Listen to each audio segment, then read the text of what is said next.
आप सभी को जय मसीह की। प्रभु यीशु मसीह के मधुर और मीठे नाम में शालोम। आज का वचन पाया जाता है नीति वचन 26 उसके 27 में, जहाँ पे इस प्रकार से वचन कहता है, जो गड्ढा खोदे वही उसमें गिरेगा और जो पत्थर लुढ़काए वह लुढ़क कर उस पर लुढ़क जाएगा।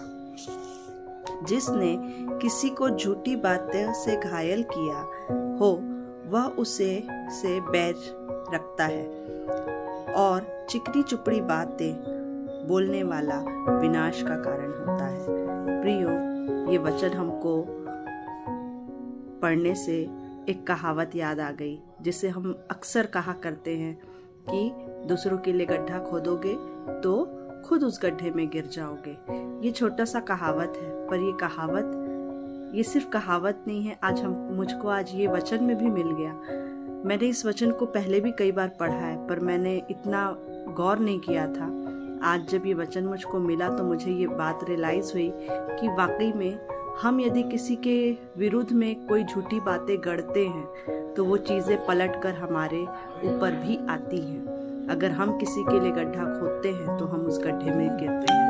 हम किसी के लिए बुरा करना चाहते हैं तो हमारे लिए भी बुरा किया जाएगा। जैसा हम बोते हैं वैसा हम काटते हैं प्रियो। और क्योंकि हम किसी को मुख से अच्छी बातें कह रहे हैं, किसी के पास बहुत ज़्यादा चिकनी चुपड़ी बातें कर रहे हैं और हम सोचते हैं चिकनी चुपड़ी बातें करने से सामने वाला हमारे मत में आ जाएगा।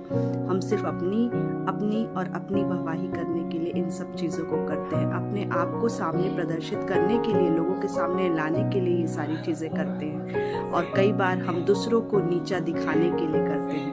पर प्रियो, हम जो करते हैं उससे हमारे व्यक्तित्व की पहचान होती है कि हम किस व्यक्तित्व के मनुष्य हैं, और हम जो कर रहे हैं उससे सामने वाले का नुकसान नहीं होता। उससे हम कहीं ना कहीं अपनी आत्मा को क्षति करते हैं और अपने आत्मिक जीवन को ख़त्म करते हैं।